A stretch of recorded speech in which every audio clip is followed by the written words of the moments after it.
Hello, Amanda. Hello, Ryan. I think we are live now, All and right. I'm excited to welcome you to the True Healers Open Your Mind podcast. And I'm Ryan Turner, and you are Dr. Amanda English. Sounds good. So I'd like to start just by introducing you a little bit here. We met a few weeks ago as you applied to be a healer on the True Healers platform, and we just had such an incredible conversation. I was so blown away and just intrigued by not only you and your journey, but your outlook, your presence, your kindness and compassion just really show through. And so I'm just really excited to have a conversation with you. So, Dr. Amanda English, you are a doctor of philosophy in holistic natural health and nutrition, Yes. a doctor of natural orthopathics, an ordained whole medicine and healing minister, a certified spiritual guide in ecclesiology, which is very interesting, a certified natural health practitioner. And of course, you started as a certified personal trainer through the National Academy of Sports Medicine. That is Your resume alone just really kind of tells me a story, as you can just see this like exponential growth in your learning and the things that you've have dove into in the last few years. But you've been on a journey to transform and heal yourself, through addictions and traumas and all sorts of other challenges. But what I see that is most extraordinary in talking to you the first time is your passion and your heart. You come alive when you talk about and share the things that you have learned, and you have an internal drive to heal others. You have a very unique combination, I think, of religion and spirituality, as well as kind of science and medicine, and a strong desire to kind of wade through all the bullshit out there and bring people the truth as like you have learned it and experienced it. But also, I'd love to get to the core of like really what motivates you on this path. Yeah. You just really have this drive for serving and helping people in a way that's rare and special. And it's motivated by love and compassion and like wanting others to have the knowledge and tools that you didn't have when you went through some of life's biggest challenges. So I don't know, maybe just to start this off, it's like kind of just starting at the 50,000 foot view. How have the things that you've studied, learned, and put into practice for yourself helped you in ways that like mainstream solutions that were previously available didn't? Well, first of all, thank you so much. I'm very humbled by that introduction. Oh, Thank you very much.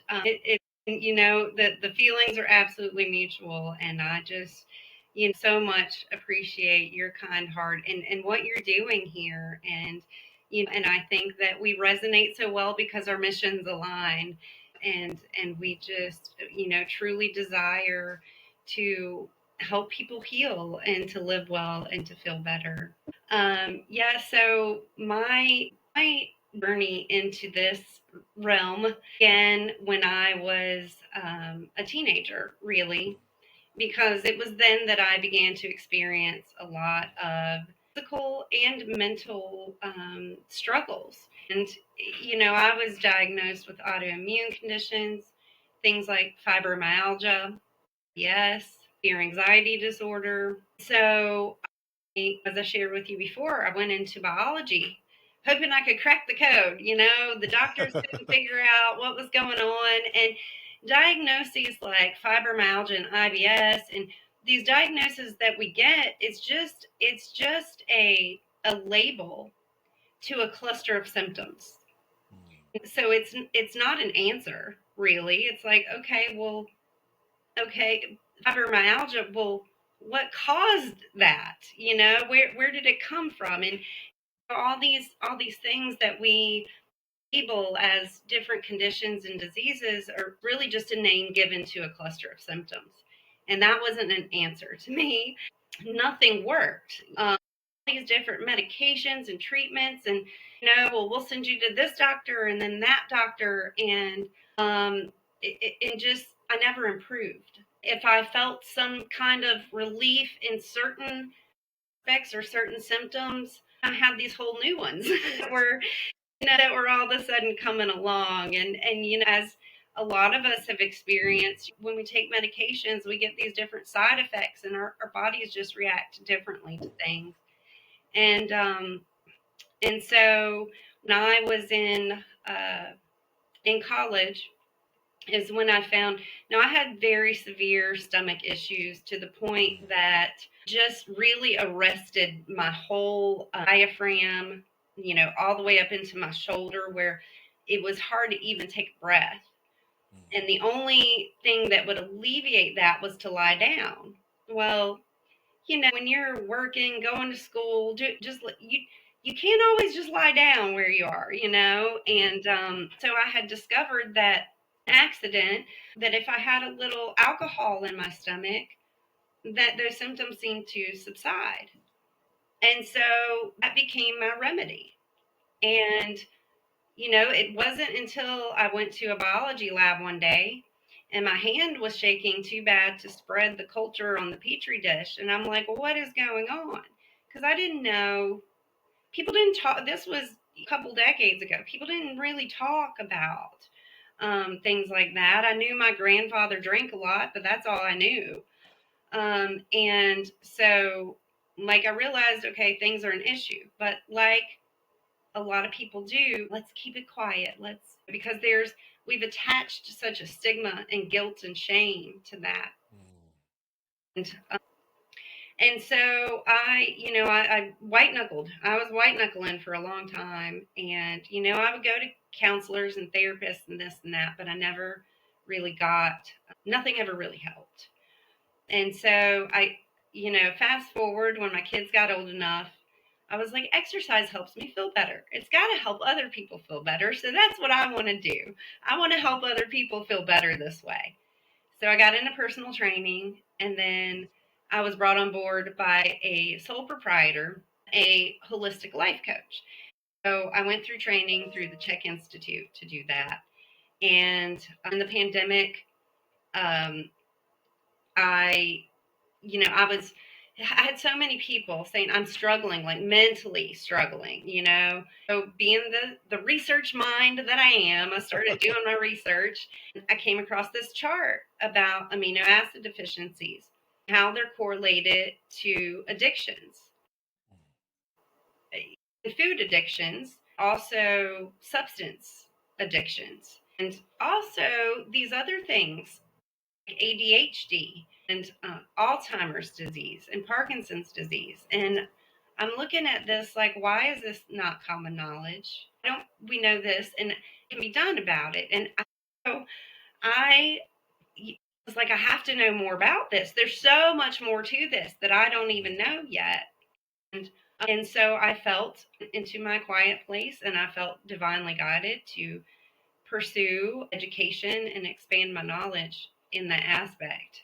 And so, in doing so, of course, I got to apply. I got to be my own guinea pig, and I got to apply everything that I was learning to my own self and just began to really experience that healing in my physical body, in my brain, my mental self, and of course my emotional and my spiritual self. Everything is just so intimately interconnected. And it really did. So that was a long route to get to the answer to your question. Really helped me to be able to cut through all the fluff, all of the misinformation, all of the propaganda. Because I was one of those people, I knew that the doctors and medications were not helping. And, and I have to interject here, bless doctors and nurses and all, medical, clinical people, God bless them. They do the best they know. They do the best they're taught, and they go into that field because they have a heart to help people too, So, but I was learning these things and it just shifted my whole perspective. Because I was one of those people that I was like, okay, I want to do this naturally. But I would have just dozens of supplement bottles in my cabinet. And I'm like, I don't even know why I originally got this. What is this even for? Yeah. And, or like this powder, or like, I don't even remember why I got this anymore. And so it really just, and through all those years and all that studying, it really comes down to very simple things, and not that they're always easy. And each one of us is so individual that what may be easy for me might be challenging to you, and vice versa. And that's why the experience that I've had in coaching people, it's very, and the foundation is all the same. But what someone might be ready for or able to do easily, another person is, let's focus on this thing first, get you feeling better and accomplishing things this way. So it really is. But when I look at it and I funnel it all down, it's really very simple. It's very simple. Certainly, like I said, it shifts your perspective and is like, it's like taking the veil off, like Seriously. removing the veil and just seeing things for what it is and what they are. Like I said, I choose to believe that most people really have a genuine heart to want to help and do the best that they know to do. Um, when I look at things and I even compare them to the Bible, like, and whether you're a religious person or spiritual person or not, and if you just look at it as in a historical context, just, it all goes back to the same thing and it just makes sense. And once it clicks and it makes sense, you just see everything differently. Mm. Yeah, I mean, the way you distill it down and the way you have funneled it down in a way that seems so simple to you, you've studied a lot. You've spent a lot of time in the weeds, really kind of researching, learning, and studying. And for me, I heard something the other day I thought was really interesting, where it talked about that both Western medicine and Eastern modalities, aren't perfect. Western medicine and science is built around treating the average human body, right? It's around treating the average human brain, the average human organs and systems, but we know very much that each person is so different, from different gut biomes to different emotional traumas to being around different external toxins to what have you, right? And so, how do you go in Western medicine from basic information that might be useful or good for the average human being and then understanding how you're different? Whereas in the Eastern modalities, they generally tend to look inward. And so they generally tend to be very specific and focused on the individual experience, almost so much so that the individual can't even fully explain, the process. That in Eastern but in Eastern modalities, you can't study and test them using scientific methods, and you can't necessarily replicate them in the same way. And so they're both imperfect. And so it's like, for me, it's trying to figure out some balance Right? between the two, and I mean, does that feel like, because you do still seem so rooted in science and Western medical knowledge, that how do you see that kind of integration Yeah. and that's So, helpful? interesting thing that I learned, one of the first books that I studied, my doctorate studies, it informed me that the original universities and schools in America, originally they were rooted more into what the Eastern world was. So the natural approaches to things, natural healing, using nature, and you said looking inward and things like that. Well, then we have like BlackRock and these folks that come along, and of course they are got their hand in a cookie jar, and so they're like, well, if you take out all these natural things and only focus on medicine, then we'll fund your institution. And so then they started to do away with all of these healing modalities, all these natural ways of healing. And so, yeah, when, like I said, I was a biology major, science, body, all of that has always really interested me. So when I look at science and these things, they really they complement each other. So let's say, for example, you were talking about a moment ago how we are. I mean, our DNA is also individual. We are wonderfully complex, right? So, but we have these different experiences and exposures and all of these different things that really do influence how our body works. So we have It's called epigenetics, Hmm. right? So our genes don't change, our DNA stays the same. But these different factors that we are exposed to can either turn on or turn off components of our genes. So different parts of our genes can either be expressed or suppressed, right? And so that's why they've done studies on like identical twins. And they have, found in these are, reports and with data and all these different things that environmental factors and diet and lifestyle and all of these things influence is gene expressions. And so most of the time, diseases that we think of as genetic, there's really a very small percentage of diseases that are truly genetic, meaning that you are, likely to have this. So for example, like Hunter's disease, people with that are born with it. So genetic diseases, most of the time, people are born with them. But aside from that, these other things that we develop, these diseases we develop that we consider genetic or hereditary, are really a result of these things that we're exposed to that affect our epigenetics and turn on or off those fragments of our genes. What, if you, I mean, this is very complicated. Epigenetics is very complicated, but like, what are the things that trigger genes to turn on and turn off? Okay, very good question. So things that we're exposed to that are toxic. So toxicity is really what affect where our genes are expressed and how they're expressed.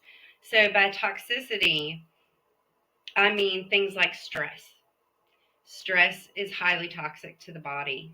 We can physically feel it, right? So we can only imagine what's going on inside of the body when we can feel it, and so we can usually see it, right? We can see someone's facial expression, or we can see they're tensed up, or whatever the case may be. And then we have, of course, things that we know like chemicals, pesticides, different things like that, pollutants, and also the things that we consume. So we consume, the standard American diet, abbreviated SAD, appropriately. It is highly toxic. There's so many synthetic components. So we're kind of like where heredity and genetics comes into play with that is that we all have paths of least resistance. Okay, so we all have sort of a weak link in our genetics. And so toxins, just like water, toxins flow through the path of least resistance. And that's where symptoms will begin to manifest first. So talking about like medications and supplements, basically what they do is they form a dam, a roadblock, and what it does is simply reroute those toxins, and then they simply go to the next path of least resistance. And many times that is a big factor in why we start to experience these other side effects and things like that. So yeah, it's With your expert background, I'm kind of curious because I've been, in the process in my house and in my diet and in the choices that I'm making, consciously trying to eradicate toxins that are present, and they're present everywhere. Like, what are the top 3, 4, or 5 that you think that most people are consuming regularly, where that you would want to put the priority on getting out of the system? Whether it's plastic, whether it's all the chemicals in food, what are the top few that you make sure that in your home that you eradicate, and how do you do yeah. So I do my best not to expose us to a lot of chemicals and pesticides. For instance, I just use vinegar on my glass. I does a much better job than Windex or any of that stuff anyway. Yeah. So things like that, just being more mindful, use more natural things to clean with. As far as the diet goes, we it's not reasonable to just make drastic changes overnight, right? Mhm. It's a mindful progression. It's a mindful progression of things. So, we start out by just simply taking in less packaged foods, or one example I love to use is, let's say somebody likes, Doritos and dip. Okay, that's their go-to snack. You turn the label, you look at the label, and it's like, a paragraph of just Yeah. words we can't even pronounce, right? We don't even know Yeah. what it is, if it's real, if it's synthetic, anything. And so, what I propose to people, for example, is would you get as much enjoyment out of, say, Tostitos and salsa? Mhm. Could you substitute that? Because you turn the label over and you see a very, very small paragraph, and you can usually pronounce most of the words in that paragraph. Yeah. So it's just kind of taking a different perspective and opting for things that you might enjoy just as much, but you're really eliminating a lot of these synthetic and toxic things. Another example is peanuts. So you look at, I think it's Planters peanuts. If you look at the regular salted peanuts, again, you get another little paragraph of things. Some of the things you can't pronounce. If you look at the lightly salted, it says peanuts, salt. So opt for the lightly salted. And it's just paying attention to those little things. And it doesn't have to take a lot of time. If you're looking at a bag of chips, you turn it over, you're like, this paragraph's this long, this one's this long. I'll go for that one. So, I found one of the best cheats on the kind of processed food front. I don't know if have you heard of the app Yuka, Yuka? no, I have not. It's really incredible. They're a small company that has built an app and a pretty large database around toxins and chemicals. And so I literally, it's embarrassing. For a while, I was scanning everything that I picked up in the grocery store, because some of the things become obvious and intuitive, but other things, don't, in terms of, and so they scale it on 1 to 100. But, like, I'm trying to think of something that was uber shocking, but literally everything in my house has now been Yucca approved. And it generally focuses on organic. So it's limiting the pesticides. It's, focusing on things with, very few ingredients. But one of the biggest challenges for me is just, even where I live, it's difficult to get good organic vegetables. And I've gone to mostly a strict carnivore diet, and I literally order meat online that's, from regenerative farming, the pasture raised. I don't want to be eating an animal that was literally born to die to be food. To me, the life force energy feels to me incorrect. So, but to try to get all those toxins out, I've gone to literally eating almost just the meat, because I know that, it's got everything I need in it, and it avoids all these extra challenges. But that Yuka app is a real cheat to help you catch things that you wouldn't even know to catch. I wrote And that down. Thank you for sharing yeah, that. Yeah, that's it's pretty a real cool. it's a real big one. And shout out to the Yuka people, because Right. they're Yeah, really innovative and on the right page. And I've been kind of spreading that as much as possible. that's But awesome. you do all the steps. It's like you try to, get rid of plastics, and think about like microwaving meals, in a plastic container is, double whammy. There's all these steps. But like I read the other day that toilet paper has dozens of chemicals in it that can secrete through into your bloodstream.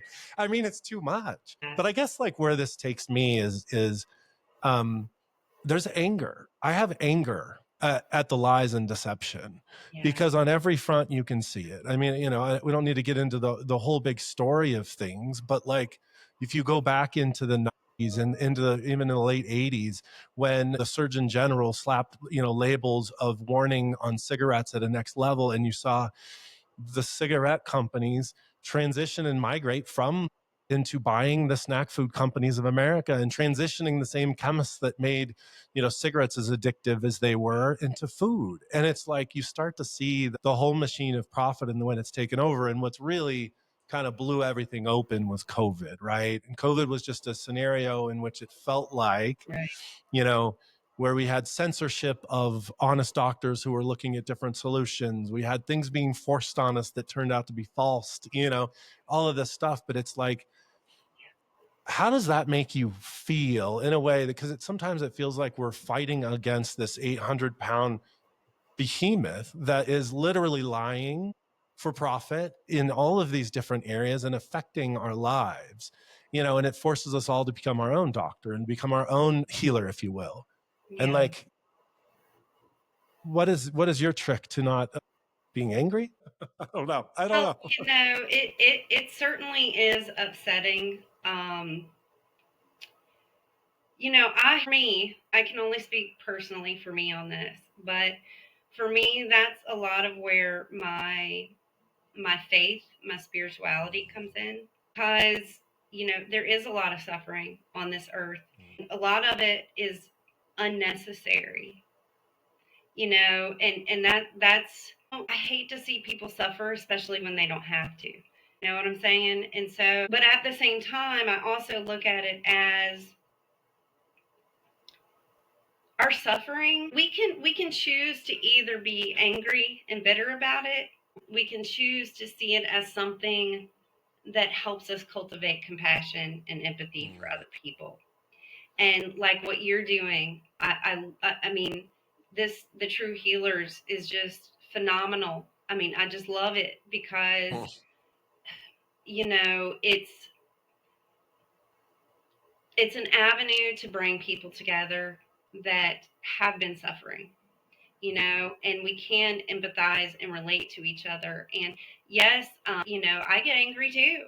I get frustrated too. And but I have to bring it back to, well, you know, this is my avenue to connect with people, to empathize with people, to cultivate that compassion. And I really think that people are starting to wake up. I think people are starting to realize that we have been programmed.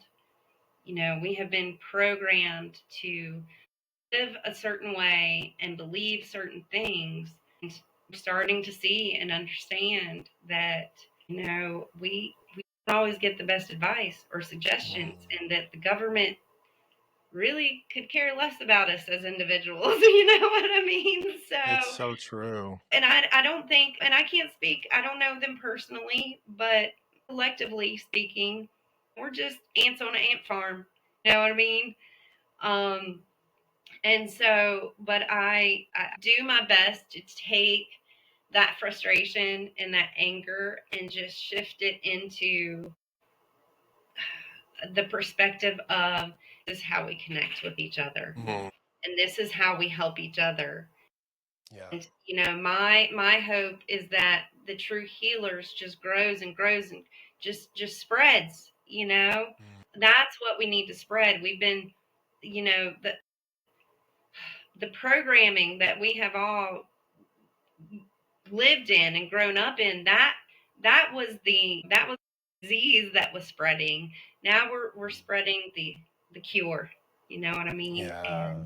And we are all in, we are all in that same mission and that same journey together. And I don't feel like all these things that I've been so blessed to learn and able to apply to myself, I don't feel that I will ever master anything. You know what I mean? I will never master being me. Like, I'll never master being me, but it is now an enjoyable journey.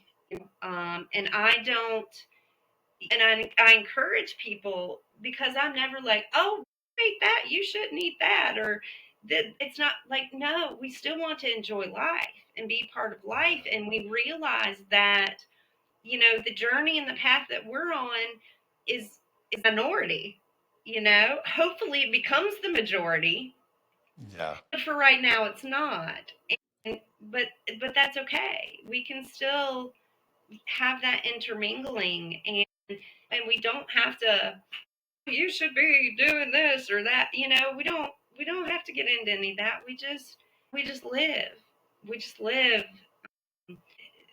the way that we have learned to, and we heal the way that we have learned to, and then we trust that the people we are meant to help will cross our path and they'll ask for it. You don't ever have to chase people down and say, hey, just because I like, sometimes I want to, I'm like, oh, can I just sit down with you a few minutes? And but we know that we don't like to be told what we should and shouldn't do. Who likes that? Nobody. Right. So it's the people that are like, hey, this isn't working. Maybe I should try Mm. a different way. Or so. Yeah, it reminds me, like when I brought up the question around, does it make you angry? And at some point in there, you talked about awakened or waking up. And I think that for me, it is like that. You can't blame someone that is not conscious of maybe the decision they're making or the action they're doing. It reminds me of like Jesus on the cross yelling out, forgive them, they know not what they are doing. And it's the same thing, because as I have woken up to certain truths, and for whatever reason in my journey that's allowed me to do that, because I can so relate to being so programmed myself. I love this.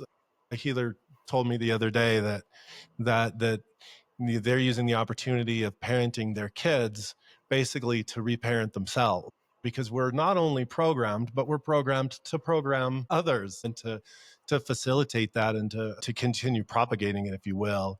And so when you kind of wake up to a truth and you see it, at least I can still recognize and not judge myself for the way I might have lived in the past before I was awakened to certain facts and truths. And so I think you're 100% right. And in the fact that, like, you can't forcibly help someone see something if they're not ready to see it. And at least in that way, it resolves the frustration and the anger. And all we can control is, like you said, who we get to touch, and we get to share light and love and knowledge in the way that we've learned it, and that might affect somebody. Yeah, and so yeah, like you said, yes, it does. It makes me angry. It makes me frustrated, and I just do my best to shift that or transform that into motivation. Like you were saying, most of us have been programmed, and we're just passing that along. And kind of like in relation to what I was talking about earlier, doctors and medical and clinical people, they know what they've been taught. They don't know any different. And like I said, bless them. They save lives. But we've just, we've all been programmed in different ways. And, so yeah, but I think that now that people are beginning to lift the veil and realize these things, now they feel stuck. They're like, okay, I'm aware of it. I'm aware of these things now, but what do I do about it? Where do I go from here? And so just they continue to just kind of live the programmed life while still being aware, and that's a feeling stuck is frustrating. So the true healers, like, this is just the perfect time for people who have kind of been already going on this path and have been aware of these things. And it doesn't mean any one of us are better or worse or more good or more bad than the other. We're just in a different space and time. So for the people that maybe aren't aware, um, or still kind of stuck in that programmed mind, that's okay. That's just where they are. It doesn't mean they're any worse or we're any better or anything like that. It's just that's where they are, and we're just, what we can do is just make ourselves available to meet them when they're on a journey to meet people. So Yeah. Yeah. And when we have the chance when we learn something and we feel it change us, whether that's to make us healthier, to make us more emotionally mature, calmer, and you start to feel things grow in your life, and you just get so excited about it. You just want the At the end of the day, we just want to be happy. And I don't know that the best answer for me is the best answer for everyone. The concept of true healers as a platform of diverse holistic healers, it's not about forcing anything down anyone's throat. I don't think every healer or every modality is right for every person, but with my experience in experiencing over 400 different sessions with 55 different modalities, and I happen to think that we do have a healer or a modality for anyone that can help them Yeah. balance their life and move forward. But it's like the one commonality across healers that we bring into our community and onto our platform. That commonality is that they have they have looked outside the box and found a way to heal themselves, and they feel so excited about that they want to share that with others. And Well, um, absolutely. at the end of the day, putting more of that out there and more options for people to connect and heal. We life is short. Time goes really, really fast. It's a blink. You can't believe I'm sitting here at 51 years old. My youngest just turned 18. My oldest just turned 25, and it's just like a blip, Yes. and uh, It's like time accelerates. it really does. It There's really still does. 24 hours in a day, but somehow it's been snowballing. I don't, Yeah, yeah. you know. So let's go a little deeper into the religion and spirituality, because I'm just kind of curious to hear a little bit from you, and certainly I'll share as well. But just in terms of, where is that line for you? How has religion and or spirituality, and however you define that, been a part of what motivates you and part of your life, and how do you define that for you? Well, so I kind of grew up in church as a child.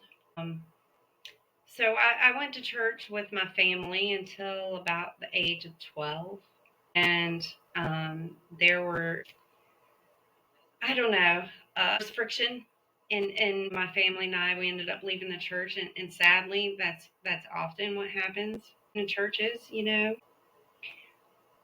For me, my personal experience as a child was I felt the presence of God on multiple occasions.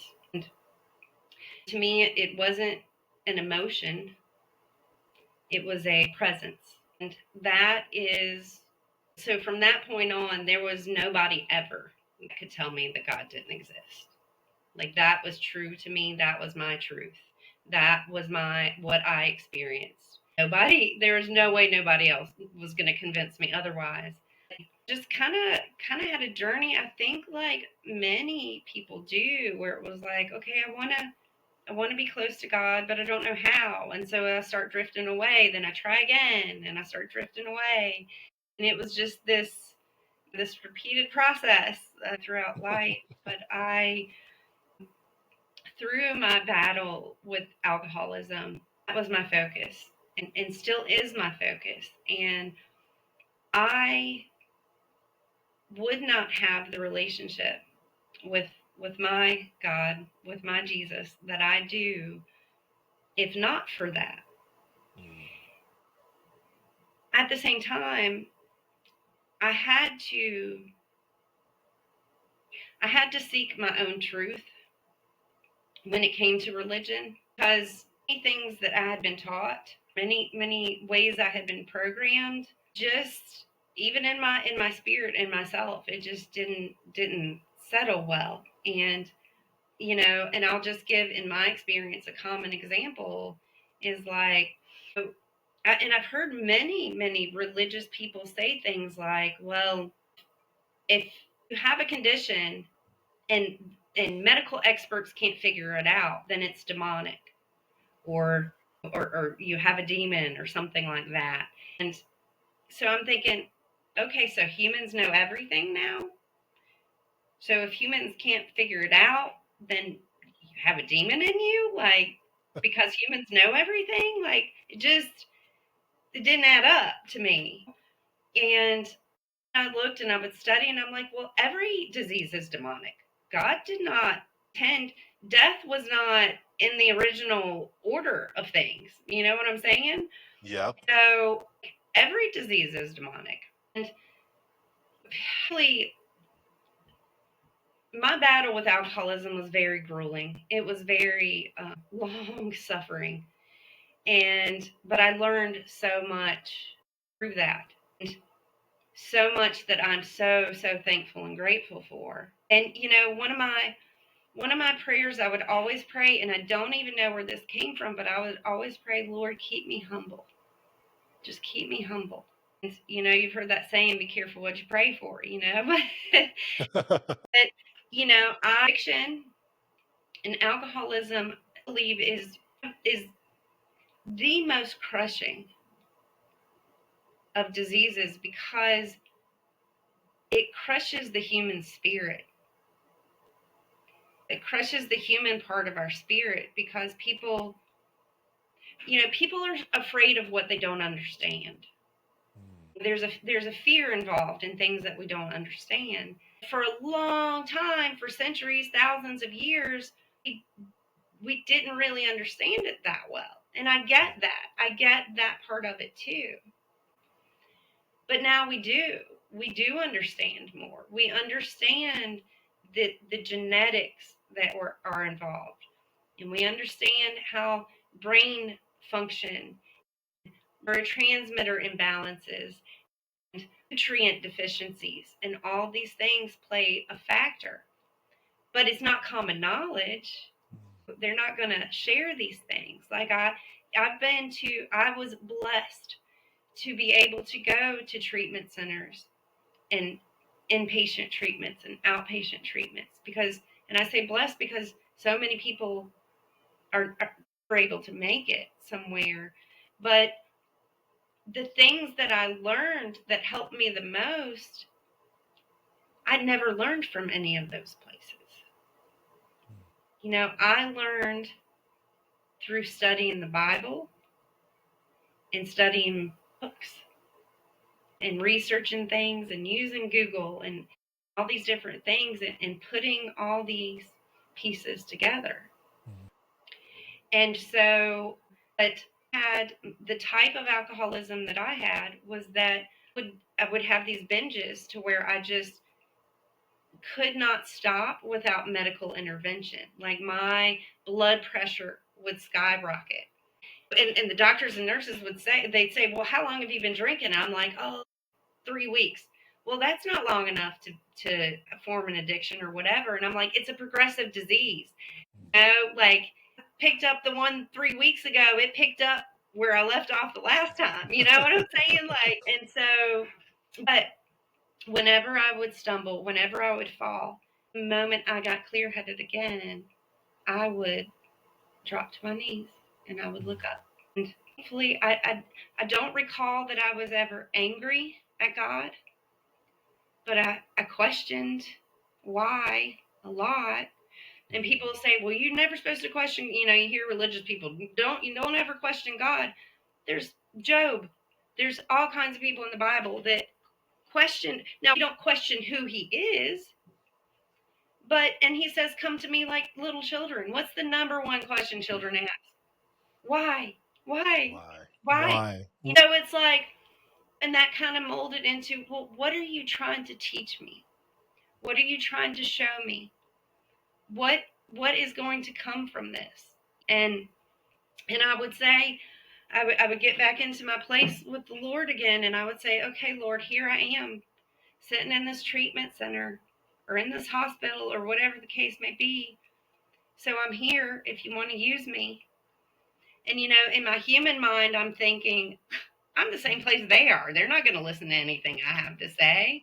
You know what I mean? But in my heart, in my spirit, I'm trusting if there's someone I'm supposed to share about you, then I trust you to put them in my path and open that conversation. And it always happened. It always happened.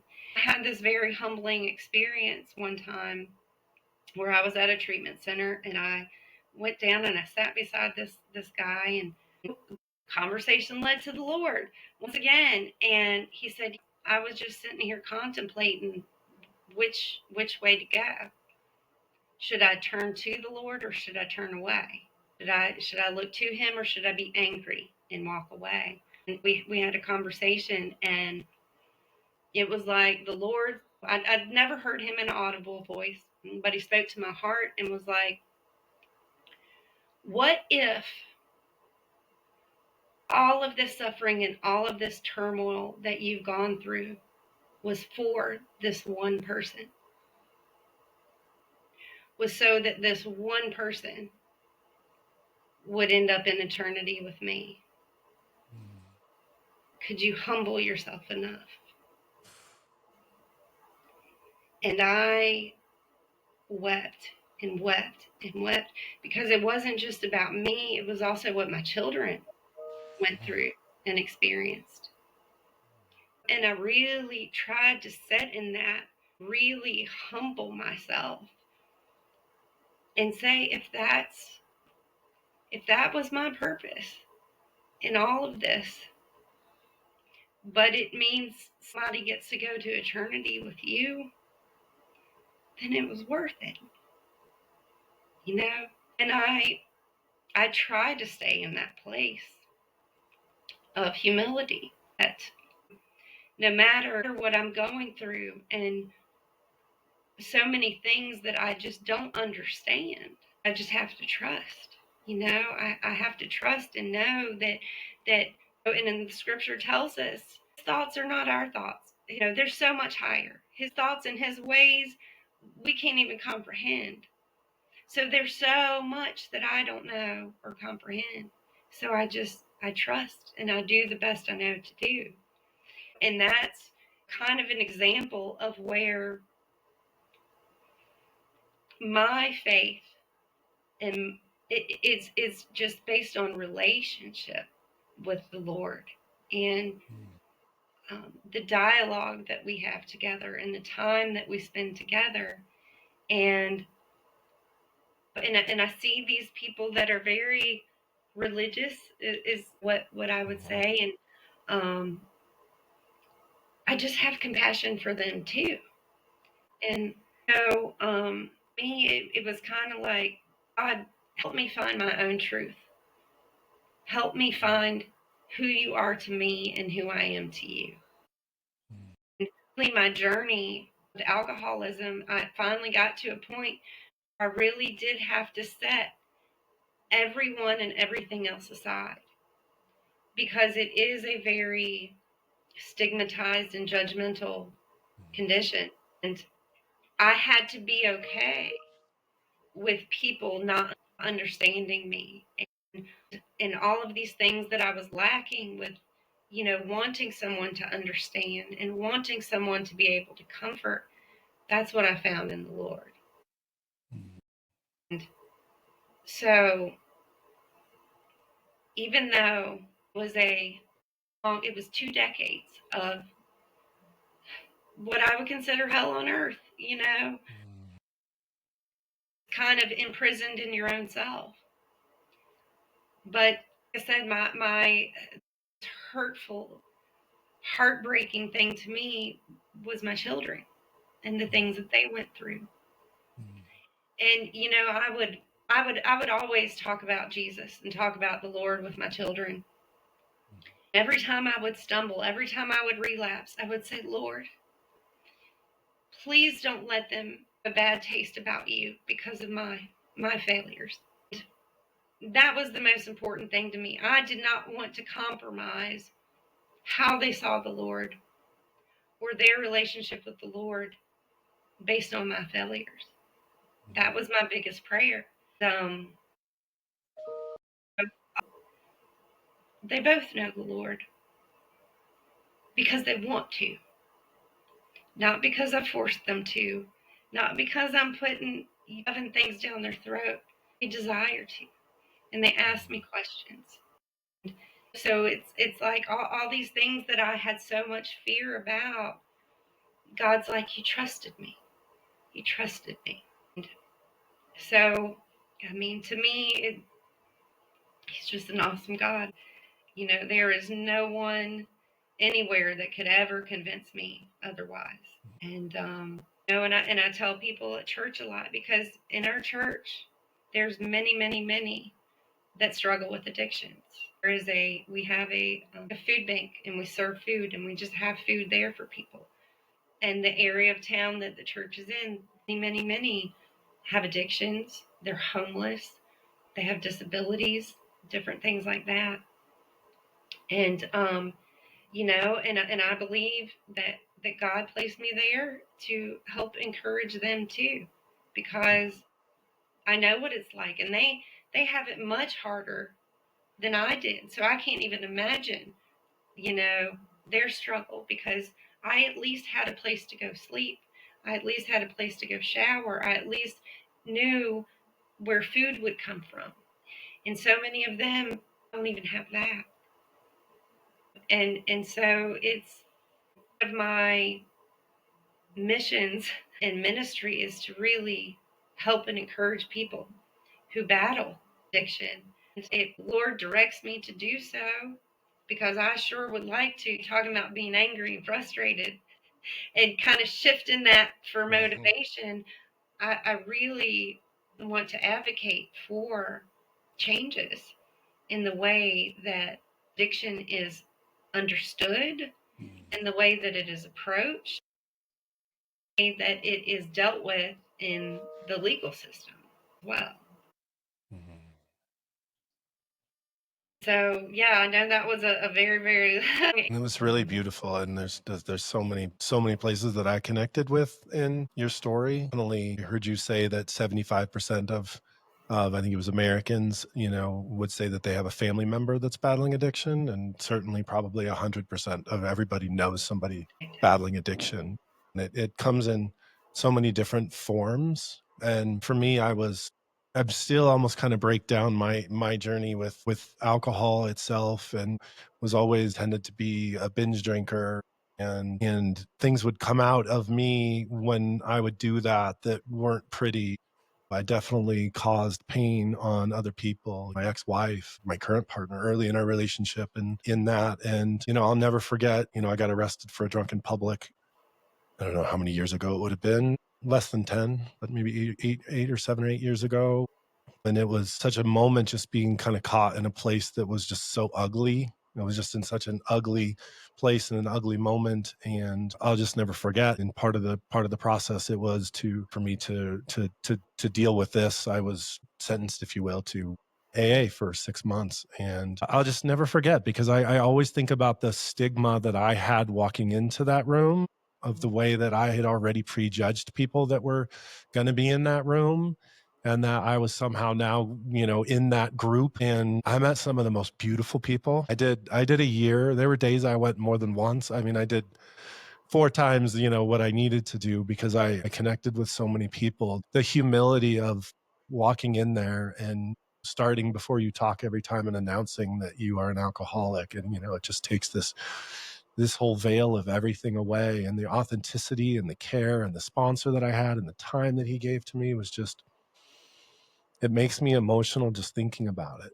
And I really think that it transformed me, not just in the way that I viewed alcohol and my own addictions and my connection to those in my family that have had, or that have addictions as well, but I just saw kind of humanity in its like most beautiful form. It was just, everyone was so much more authentic than you come across in normal daily life. And it really changed me in a lot of ways. And so I understand, and it feels like sometimes the stigma of these things wreaks more havoc on us than sometimes the actual disease does.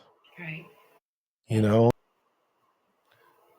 having to overcome shame has been one of the hardest things for me to kind of to process in my whole journey. But when you look at guilt and shame, just triggered another thought for me. And it was just when you were talking about life's hardest lessons always become our greatest teachers. We hear people say that all the time. And it's just been recently where I've had enough mindfulness, and I have learned that lesson in a true enough way, that I have found that the most amazing, incredible thing is when you can find peace in the present moment, because in the present moment, you can recognize a challenge as a growth opportunity, you know? And for me, you know, it was because I think we tend to, when we're in the middle of a crisis, of something that comes at us, it takes on our whole selves. It controls us. It controls our thoughts. It affects the way we view and look at things. And then we dig in, you know, whatever that is, we get on our knees, we appeal to something bigger than ourselves, and we get through it, and we can look back at that memory and go, that has made me a better person. And the most beautiful, exciting thing is to be mindful enough to do that in the present moment, you know. And it was my oldest daughter's 25th birthday just on Monday. And our relationship is estranged, and I don't have any answers on why it is the way it is. And there's just, for some reason, she's needed to take space from our relationship, and it's now going on years, not months. I sat in the park with my dog, and I told my dog stories of these incredible stories of this relationship with my daughter from the past, because my dog hasn't met my daughter yet. My dog's only 2. And then after that happened, and, you know, it took me all day to write her a message, because it takes me to go to a deep place to get past my sadness or my grief over the relationship and where it sits today. And so it was like, you know, 9 p.m. when I finally sent a beautiful message to her that was truly earnest, but it really takes a lot out of me to think about her that deeply. And then all of a sudden I started thinking about the fact that, you know, none of my friends or family had reached out on her birthday, knowing that she's such a soft spot and a deep, painful spot in my heart right now. As if, you know, nobody cares about my issues, and nobody cares enough to reach out and check in on me, you know. And then I went back and I talked to my partner, shared that with her, and she said, well, you gotta look at the fact that some of them might be saying they don't want to bring it up because they know it does bring emotion out in you, and maybe you're not thinking about it and they don't want to bring you down. Or you have to think about the fact that maybe it also makes them sad because they're not in her life either, whether it's, you know, my mom or my parents or my sister and things. And it was just this immediate like recognition of this, you know, this challenge that had come to me and brought out emotions in me. But I was only looking at it from my perspective. And when we look at it from their perspective, I immediately, at least the impact on me went away, and I started thinking about them. But I just want to encourage people, because, you know, these lessons are real. Challenges do help us grow. And I 100% believe that those challenges are put in front of us on purpose, whether it's directly by God or part of a, you know, a cosmic plan.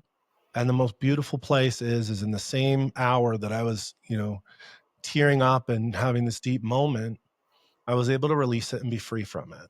You know, not because it didn't matter, not because I wasn't feeling it, not because I numbed it like I would have in the past with alcohol or anything else, but because I put it in the context of truth and life. My religious journey has been a really interesting one. You know, I was not born with religion in the house, and I don't really connect to spirituality from a young age, but I always did have these values that didn't come from anywhere else. You know, I was, you know, uh, and so when I look back on them, I can attribute it to something bigger. But when I was in my early 20s, you know, my ex-wife was a Christian, and she was beautiful in the way that, you know, very early on in dating, she just made it a requirement. She said, look, I'm a Christian, and I'm looking for a real relationship, but I'm not interested in somebody that's not open to that. And so I went to church. I was open enough at least to go. And it just created this whirlwind journey for me. You know, I accepted Jesus probably 6 months later in a, you know, a real way. And it opened up a ton of things to me. It opened up silence. It opened up prayer. It opened up humbling myself to something bigger and greater. I had spiritual experiences exactly like you, that it doesn't matter if I can't explain it to anybody else, or I can't even fully say it out loud in a way it makes sense to me, that I know that moment was true and real, you know. And then in the journey of life, and then going through some challenges and going through a divorce, and, you know, I'll never forget that, you know, when I went through a divorce, I was in a pretty conservative community, and just really kind of became immediately outcast from everybody. And I think it's wives that don't want their husbands to hang out with you because it's a threat, or whatever it may be. But it shook my faith in a way that it shouldn't have, but it shook my faith. And then as I've gone on this journey to opening up to more things than I had been open to before, from modalities and meditation and plant medicine and ancient traditions and all of these stuff, it's been really fascinating to see how it's kind of connected me all back to that original faith. Because I think, like we were talking about earlier, business, politics, society, the engine, we're all ants on the ant farm. Things get distorted for people's individual gains and individual needs things. And just in the last year, I've been reintroduced to so many things. Like, I listened to a podcast where someone spent the whole time talking about it could have been what they called the fifth gospel. I can't remember what the book was, but it was a book that didn't end up getting included in as a gospel in the canonization process. And it was really more all about a maternal God energy, like a Mother Earth energy and nature, and where Jesus is talking about the closer to God sitting in a field of flowers than you ever could be sitting in a sanctuary. Honoring nature and Mother Earth in its feminine form is one of the best ways to, so it was really kind of connecting to the feminine divine as a part of it that maybe politically wasn't included because it wasn't maybe the narrative or whatever. And then all of a sudden it just realized, so as the last 10 years, as I've unwound so much other bullshit that I've seen and be able to see past that, it's the same. And it connected me back to the fact that, yeah, I knew all those experiences were real, and it might feel or look different than someone or some institution might describe or the rules that they put in, but it's 100% real for me. It's been. Yeah, absolutely. And I think for me, it's really just taking the time to investigate these things that I would feel, yes, in my mind and or my spirit. And I'm like, it's not adding up, you know? And so I had to seek those answers, but I had to set aside the time to do that. You know what I mean? And I think in this world, like the world, it's just so busy. Everybody has to work so many hours, and you have these games to go to, and this and that. But for me, that's another blessing that came from my alcoholism. Is, I mean, the 12 steps, and it really we really have to look in and evaluate ourselves. And it just kind of shifts our perspective on things. And like you were talking about earlier, the conversation you had with your wife concerning your daughter, and she helped you just shift that perspective. And we all need that from each other. You know what I mean? Like I need that from my husband a lot, and my kids help me a lot too. And so, but I absolutely resound what you said. I have met some of the most precious people, treatment centers and in the AA rooms and things like that, that they're precious people, you know? Yeah, it's really my heart that these people be seen for who they are and not for the disease or the condition that they have, and to truly get the help that they need. You were talking about the guilt and the shame part. And there was so much that I learned way later on that I was like, if I had learned or known this from the beginning, it might not have squandered all of the guilt and shame, but it would have helped a whole lot, you know? A whole lot. Yeah. And so, but another one of the things, God is just so cool, but another one of the things he did for me is, um, how it says in the Bible that told us, before I formed you in the womb, I knew you. And I'm reading these other scriptures, and then I read the one with Jeremiah where God's like, well, who will go for us? And Jeremiah says, here I am, send me. And it was like this what if question. So if God knew spirit before he sent it into my body, is it possible that I knew his too before I was sent into the body? And is it possible that I agreed to this mission, to this life? And then a step further, is it possible I even volunteered? That the Lord was like, who can do this for me? And that helped shift my perspective also. Because I was like, what if I volunteered for this because my spirit knew I could do it and God knew I could do it? And I didn't know or understand that this whole time because I have been able to share about the with people that I never would have been able to share that if I didn't have the struggle with alcoholism that I have. So, do I believe God caused that? I don't, you know, of the belief, I don't believe God causes harm on any of his children. But I do believe that he allows us to go through things because it's part of the mission that we have here on earth. And so that really, in a spiritual sense, that the knowledge of things like the genetics and all these different things helped my human guilt and shame, but that shift my spiritual perspective to like, I can do this and I can get through this. Maybe it all was for purpose. And it's so much greater and bigger than I am. And I got to be a little bitty part of it. You know what I mean? So how I see it as a privilege.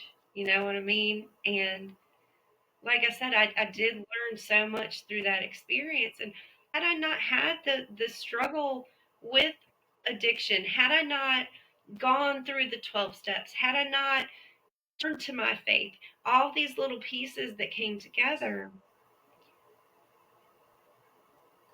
I wouldn't be the same person. But I learned so many things that I feel that if I hadn't gone through that, I would be a completely different mother than I am to my children. You know what I mean? I would probably just be one of these busy moms that just going about life and just like, I don't know, it's too much to keep up with.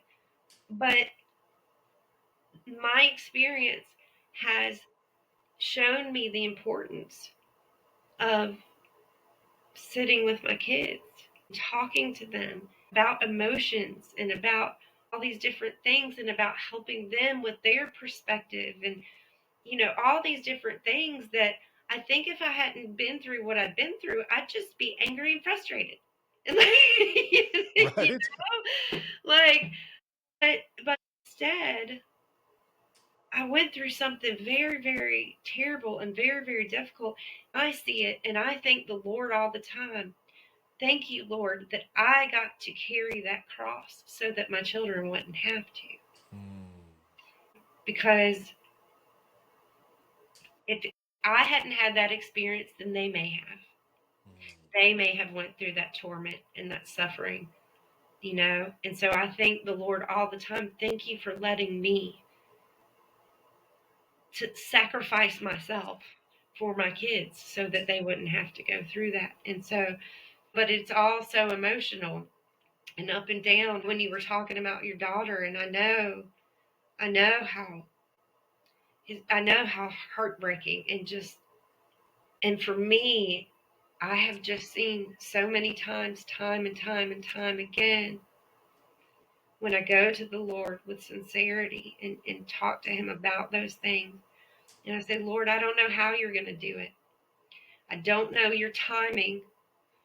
I don't know how long I'll have to wait, but I'm going to trust that something is going to happen, that you're going to send somebody their way that says something, that puts something in their mind, and that grows, so many times. And I have learned to do that. That's what our faith growing is like.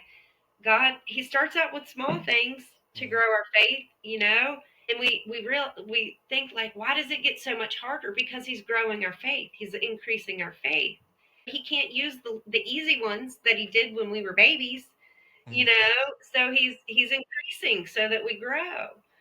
And I know that God is setting up there so many times. Like, how many times do I have to show you I work these things out? And you're still having a hard time. You're still not trusting. You're still not. But I mean, time and time and time again, when I've prayed, especially over something that's really out of my control, that's kind of really dependent on another person where I can't force them into anything. And so I trust God to do that. And time after time after time, He does. And He does it so much better than I would if I tried on my own anyway. It's hard to be patient. My grandma always had this plaque, "Lord, grant me patience, but please hurry." I don't. Yeah. Yeah, and it's really interesting to think about. We very well might have been in the discussion with God and chosen this path. We might have chosen to live this life that we were going to live with these challenges. I've heard that you can only grow and elevate up as far as like the roots in the darkness have gone down. And so as you move along that journey, it does feel like the challenges grow exponentially as we grow. you Yeah. know Oftentimes, if you're stuck and lacking that perspective and that faith in the journey, that you're just constantly overwhelmed by something that you haven't quite had to deal with, you haven't figured out how to deal with. But if you keep it all in that perspective, I think I've always been on a journey all the way through, from my Christianity to spirituality to my spiritual Christianity too, along the way of constantly feeling like I want to achieve peace. I want to achieve happiness. I even remember it was just even like 2 or 3 years ago on New Year's Day. I'm like, my only resolution is that all this damn work I've been doing is going to lead to more peace and happiness. But it's almost like you're shorting the process in a way, Mhm. because if I wasn't stigmatized from my divorce, if I didn't go through all the hardships of the way I was treated from the divorce and the effects on my kids and losing the way I had had it before. Um, and honestly, if the relationship with my daughter hadn't strained, I wouldn't be the same person I was. I went through it. It was just a few months back when my youngest turned 18, and I really spent a lot of time thinking about all these relationships and where they were. And I just had this massive sense of appreciation for the people that have caused me those challenges, because they have helped me become the person I am. I want to jump up and down and go, hey, to my daughter, come check me out. Like, I have changed so much. Not she needed me to change or not needed me to change, but like, I want you to meet the new person that has been forged by the challenge, of our relationship in a way. And I was really touched the other day. I met with a guy that I had met in a spiritual retreat a couple months back, and we met and we just sat in his living room and we talked. And he had just become separated from his wife, but certainly optimistic that they were going to work through it. He called it a bump in the road, but also a separation. And, as he was describing his story and talking about the issues, just the minutia of the issues in their relationship. And, this guy's on a really, really kind of interesting, powerful spiritual journey himself. And he almost felt like the relationship was in conflict. And so I asked him, I said, how do you know the line of when to put your own journey first, or to stick it out and be willing to sacrifice some parts of that journey for your relationship? And he said, you know what, Ryan? He goes, I just started reading a book. And he told me about A Course in Miracles. I don't know if you've heard about it. It is it's a book that was I think it was published in like 1976, but it was a woman that aims to have received a download from Jesus. And so she describes the process of literally this flowing from Jesus through her onto the pages. um, and he said, I have been absorbed in this book, and and I'll tell you, and because of that I have the answer. The answer is if I've offered her true unconditional love, and he was talking about like on a scale of 0 to 100, if I'm offering her pure unconditional love, without expectation, without judgment, without anything else, and I don't even know how long I would need to do that, for a long enough period of time, then I could truly say that that relationship maybe is over. And it was almost like if I could become Jesus. But his answer was so beautiful in the way that almost never, because I can't achieve that perfect unconditional love. Right. And it was so incredible. So I've just, I've started listening to this book, and I don't know where the, lines of the church hierarchy view this, this book, because it does seem somewhat obscure. Although if you look up on Chat GTP for like most powerful spiritual books, it'll come up as number one out of 100 a long time. And I started listening to it, and I kind of recommend it. It's It's called really Course of Miracles. a course in miracles.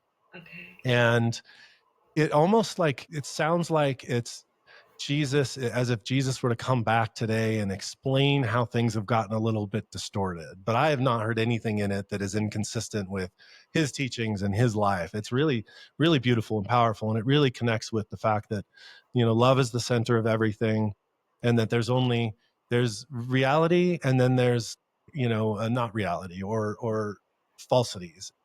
Everything is either a perception or it's a part of God. Right. And we're all distorted by perception. And as we move in technology forward, and AI, and video games and isolation, it feels like the pressure or the increase of those perceptions getting distorted is Yeah. powerful. But it's really a powerful book to kind of really look at yourself. And it provides a very clear, easy test for you to know if it's truth or perception. And it was like when my wife was sharing with me that, the perception of my family members that maybe didn't reach out the other day on the birthday, that hurt my feelings. It was like, well, it's clearly that was not truth. That is a perception of mine. The truth is they're on their own journeys. They have their own feelings. And I actually wasn't thinking about how it might have affected them. And so I don't know. I definitely recommend the book. But Yeah, I mean that's the thing is we all, for me it was just seeking my own truth. What is my truth? What is my truth with the Lord? You were talking about the Apocrypha books earlier, and I'm like, well, these aren't canon. These aren't the canon of Scripture. You shouldn't read the. Well, who decided that they weren't?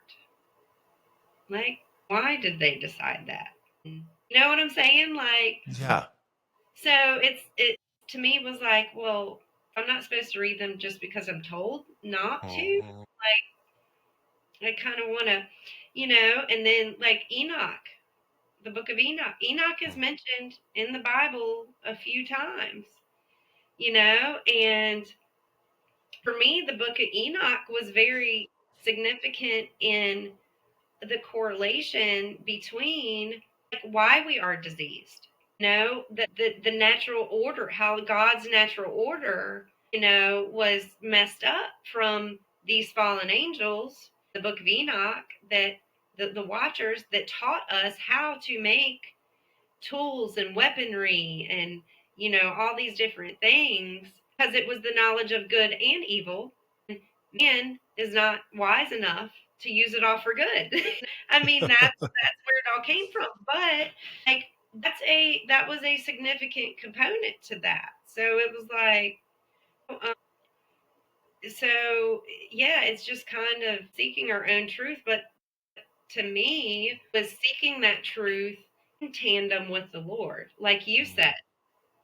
I would still use the rest of the Bible and say, well, does this agree or does it disagree? Or is it neutral? Is there no one way or the other, and then I take it to the Lord in prayer. Like, is this something significant or something I can set aside? No, and that's just kind of, but I think all of our journey, because the Bible tells us to seek and you will find me. Like, that means we have to seek. That means we have to question. That means we have to look into things and make sense of things for ourselves and find our own truth. Seeking doesn't mean just going to church on Sundays and praying over your food, and it means seeking to understand, seeking to know. And so, yeah, that's kind of, I guess, in a nutshell, where for me it was the difference between religion versus relationship. It's like, I'm not going to think of it or do it this way just because that's the way I'm programmed to think of it or view it. You know what I mean? Again, a lot of that seeking was a result of my struggle with addiction and all of those other things that I had going on. So, and I'm very thankful for that, because otherwise, would I still believe in God? Yeah, because God was real to me as a kid. Like, there was, like I said, nobody was going to tell me otherwise. And I'm so thankful for that experience. And I hope and pray I want everyone to have that experience. But yeah, I mean, if I didn't have the struggles that I did, it would just be religion to me, Mm-hmm. you know? Yeah. So, Yeah, I've come to learn and believe that God is in us. We are all a part of God in that way, and that when we can peel back the things that cause distortions in our perspectives, I think it is healing the body. I think the first step is, if we have a serious illness and pain in our body, it's really hard to move past that. But if we can heal our body, if we can heal our psychology, if we can peel back some of the layers of the programming, if we can connect in silence and in prayer, I think our intuition comes alive, and I think our intuition is of God. And it's like, as I've gone along this journey, I connect to. It's like when I hear something that's truth, my system just lights up now. It lights up, and and it's not lighting up over, a nice car, right? right, It's lighting up over these powerful principles of unconditional love on a level that I didn't understand before. And I think we're all a part of that. So I think we can tune into that. So for us, each one of us on our journey, and when we read a book that wasn't included in the process, and it connects and it feels like truth and it resonates through our system and through our history and our faith and all of those things, there's nobody that can tell us that that's not a truth. Kind of goes back to what I said about Eastern modalities and the fact that we can't measure them necessarily, but you can't measure faith necessarily. But you and I know it's true. We know it's real. right. Yes, there are some things that there's just no data for. You just It's can't just measure. no data for it. Can't measure. Yeah, God is. You can't measure God. You just can't yeah, measure. Yeah, created in His image, so we are a yeah, part of Him. yeah. I enjoyed going into the ethereal with you. It was really fun and interesting. We'll come back to earth a little bit here, and tell me a little bit about your practice. Tell me a little bit more about the types of patients that you see and conditions that you see that bringing the new wisdom that you've learned can help them in a way that's different, or they haven't had effective results through traditional or Western methods. Right. So I see people with, I mean, just like we do in daily life, with a whole spectrum of different things, and some of them predominantly mental, some predominantly physical. But as we know, they are components of the human being, are so intimately interconnected. So anything that's going on with one component of the human being is going to affect the other, vice versa. And I think for all of us, the ultimate goal is to balance all of those components. We would like to sort of heal those things collectively. You know what I mean? So, yes, we may be working on something physical. We also have to allow the the mental, emotional, spiritual, social, economical. We have to at least allow those to tag along. When no matter the condition or what it is that people are facing, foundational things are basically the same. So, as human beings, we need to provide our bodies with the essential things that we know that it needs. Science has allowed us to identify these are the vitamins the human body needs, these are the Mm-hmm. minerals, these are the different macro and micronutrients and things like that. And so, and of course, if we look at, like, let's say the Garden of Adam and Eve, well, of course, all of the plant life there was full of nutrients, just nothing was compromised, you know, nothing was compromised. And so, but now our soils are so depleted. There's no minerals in our food like it used to be. And of course, we're getting all of these other things in the way, this like trash in our cells from these synthetics and toxins and plastics. And so it's really just mindfulness, like the awareness first of those things. So being aware of those things, but then being mindful to just progress. You know, and because I was a personal trainer before I got into holistic life coaching, and I did those in tandem. But I think normally when we think of coaching, we're like bam, bam, bam, go. And so holistic coaching is completely different. You know what I mean? It's much more gentle, but it's in a way, like I said, that it's progressing all components of the human being together. So yeah, when I have people come to me, and no matter what it is, so let's say for instance they're like, well, I want to lose weight. Okay, so let's talk about the reasons you want to lose weight, and of course we have our official reasons, right? Like, I just want to look better, I want to fit my old jeans, and all this, Yeah. or but and then a lot of people, well, if I well, I have diabetes. So if I lose weight, that might get better. Or I have heart condition. If I lose weight, that'll get better. Or I need the surgery. If I lose weight, they'll do the surgery. All these different things. But I'm just taking losing weight, for example, because it's a very common theme. And so, I take that we're talking about shifting perspectives. A lot of this is just about shifting perspectives. And so it's like, okay, well, let's shift the focus from losing weight to becoming healthy.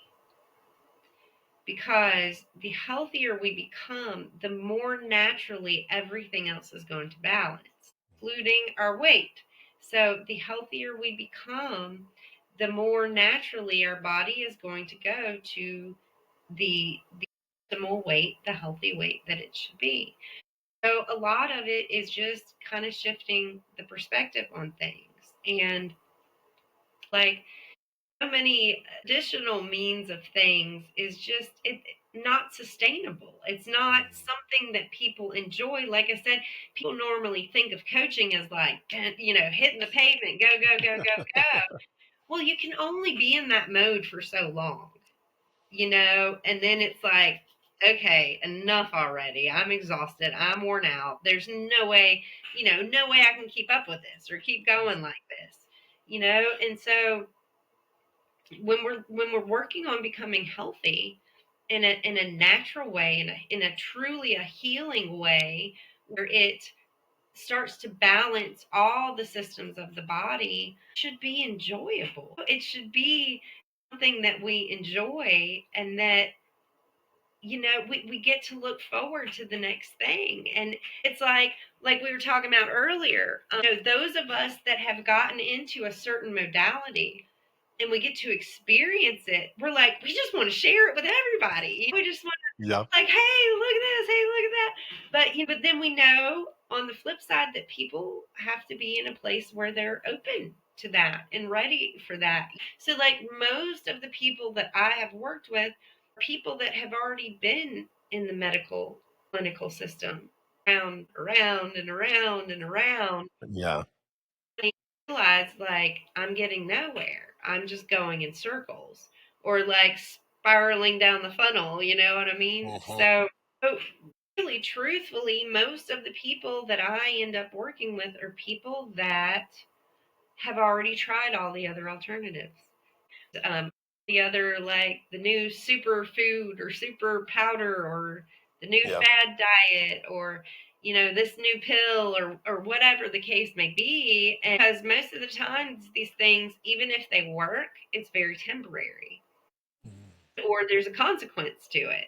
Like, I know some people that have been on that Jaro and those Ozempic type things. Hmm. Lose weight, yes, but they're also suffering a result of that. And now I'm not saying that's the case with everybody, but I personally know of people who have taken those medications and have had other sufferings and other things that they. And you're saying like side effects that create new sufferings. Yes. Yeah. Yeah. And so yeah, it's really like I said, it's because we're just programmed. When we're sick, we go to the doctor. If we need surgery, we go get surgery. If we need medicine, we take medicine. That's just the way we're all programmed. That's like I mentioned earlier. Just because somebody isn't aware of these things doesn't mean they're good or bad. It's just we all have lived this way. You know what I'm saying? So Yep. we just haven't had the experience or the opportunity or whatever met the right person, whatever the case may be, to help us become aware. So yeah, most of the people that I work with and encounter are like, okay, I've done all the other stuff, and but then when they start to realize, like, I don't have to count calories, like, and it's funny because sometimes it's very difficult for them not to want to do, like, it's weird for them. You know what I'm saying? It's like they're so Yeah. programmed that, like, I have to count these calories and I have to get so many grams of this and so many grams of that. I think some people, we find that that's the sense of control in things. That's like the underlying, the sense of control, and we don't like to give that up so easily. So when we've been programmed that this is how I control something, that's very hard to give back, to set aside. And so it's really just, but it's fun. And people, they see that it's fun. And it's like, wow, like, this is not at all what I learned. And this is so much different and working so much differently, because it's like, when I tell people just focus on becoming healthy, it takes a bit for our body, when we start giving our body the nutrients and all these things that it's been lacking, it takes a bit for the body to repair itself. And so, well, shouldn't I be exercising? Shouldn't I be running? Shouldn't I be blah, blah, blah, blah, blah? Your body will let you know when it's ready. And it does. And they're like, got up this morning and I felt like going on a walk. Wonderful, so it's like it's just deprogramming and just making it in a way that we just get to enjoy it. And, like, for me, I know, and you might have had the same experience, but for me, I started cutting out all the processed foods and the paragraphed ingredients. Just felt so much better. And then, like, if I think it was one time, my kids, they had French fries or something. Yeah, it was French fries. And I was like, well, I'm just sitting here. I was kind of hungry, and it's not something I ever eat. So I ate, like, literally, it was two or three, and I felt nauseous for the whole rest of the day. I felt so ill, so bad. And so it's like, when I do kind of eat, or I'm at a wedding or a dinner or whatever the case may be, then I realize, like, how much more awful I feel when I do consume those things. when our body is in a state of being that way, we just don't realize how bad we feel. Like we do, but we don't. You know what I'm saying? Like Yeah. feel bad, but we don't realize to what degree we feel bad until we start to feel better. But it should be a wonderful and joyful experience for everybody. It's really for a lot of people, it's that initial roadblock of like, I've been programmed this way, and it's like, well, let's just reprogram that. This Right. is the fun path, let's do that one. So, and So not to true. say, yes, it can be challenging, when we have certain things that might be more challenging for us than they are for other people, it has its challenging moments. But we have all these other things that we realize that, hey, I'm feeling better, I'm doing better. And, that's our motivation. Once we get to a place where we're like, yes, I am feeling better, and like, actually felt like going on a walk today or wanted to, and that's like the motivation. It's like, okay.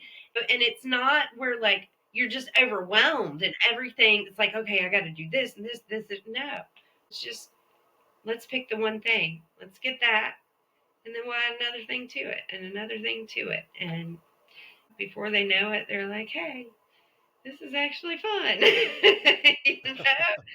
What else is out there? And like, that's like with me, with all these other practitioners and different modalities, like there's so many things I don't know. Like I learned about pressure points earlier and how these are things I know a little bit about this and that, but there's so many things that I don't know. And it's like we get to keep learning for the rest of our lives. Like it's awesome. So, and we get to learn from each other, and it's just super cool. And so I truly believe that like I said earlier, this is the point in time where people are becoming aware and they're like, now what do I do? Come be our friend. And we'll teach you and everybody, regardless of where anybody is on the journey, whether they have been doing it for years or they started yesterday. Everybody has something to contribute. We can all learn from other people regardless of where they are. Like I said, most things are just about shifting your perspective. We can all help each other do that. Well, your energy is infectious. And I think of the last time I talked to my dad and he'd been to the doctor, and it's almost like I need to, go on another medication. And he told me another thing I can't eat. And he told me another thing I have to kind of do. And it's kind of like, okay, I'm going to try to do those things, as opposed to, the way that you bring that to the table. I think it's really, really, I don't know, refreshing. It really is. It's like we get to do this, but in a totally different way than we've been programmed to do. It's just like instead of smothering, it's like freeing. Yeah.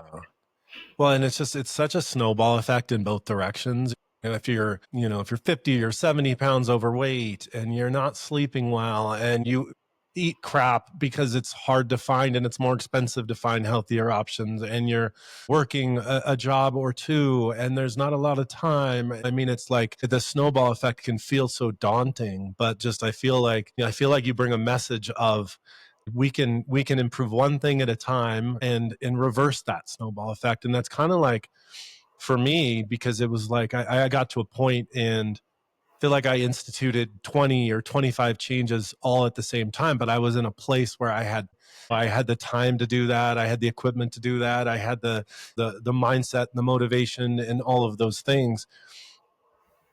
But all of those changes I've instituted, you just can't describe how freeing it feels when your body doesn't hurt as much and you sleep well and your brain feels refreshed and you start dealing with some of the emotional things that you've kind of packaged away, and you start noticing, the flowers and the sunshine and the clouds, and it's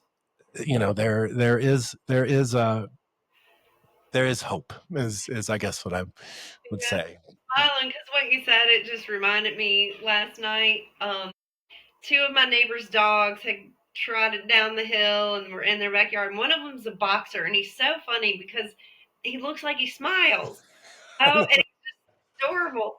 But so I'm like, okay, I know where his home is now because the times before I've gone seeking. And so I'm like, okay, let's get back up the road. And so I'm coaxing them up the road, coaxing these two dogs up the road. And I look over and there's my neighbor's chicken going down my other neighbor's stairs on the front porch. And I just thought to myself, this is how it should be. That is how it should be. This is how it should be. So it was just like you said, just being able to get to that place where we can just enjoy and be content. And of course, that can't last 24 hours a day, but those moments that we get, that we find, is just, it's life changing, because we know we get those moments. And it's just, I, like I said, if I hadn't had the journey and the experience that I've had, I don't think I would ever know or be aware or just have any comprehension of those moments and how important and treasured and cherished they are. You know? So I I love think it. that's like the Bible says, we rejoice in our suffering and our trials because they help us develop character and perseverance and hope and faith and all these things. And so we do have to look at our challenges from a different perspective too. So it's fun 100%. to get to do it together with other Yeah. people. Well, I feel so lucky to have met you. I feel honored to have you a part of the True Healers platform and community. And I just say, for me, it's like you've touched me and shared things with me that I'm going to share with others. That is you extending the reach of your healing and the magic that you bring into this world. And when a client books an appointment with you, that is partly been enabled by the work that I've done to build this, it's really powerful to me. And I'm so honored to have a connection with you, and I can't wait to see you be able to help people through what we're doing. I'm totally honored. I am extremely honored and extremely humbled as well. And, like I said, I think that so many of us have these avenues of helping people. What you've done is bring us together Mm. in a way that, because like I said earlier, sometimes we feel stuck. I felt stuck. I was like, okay, I can't, no, I'm helping, people here, but it's like, everybody needs to know these things. Like Mm. everybody, these are things that everybody deserves to know, has the right to know, for simply being a human being. You know Yeah. what I mean? So Yeah. it's like, Yeah. where we can collaborate and grow and share these things, the better. So I am truly humbled and truly honored to be a part of this, and thank you so much for being the backbone and putting this together. Oh, We can be on this mission and bring more people into the mission. I love it. Yeah. With that, it's a wrap. Thank you so much. Oh, thank you, Ryan. I appreciate it. And I can't wait to meet your wife. For sure.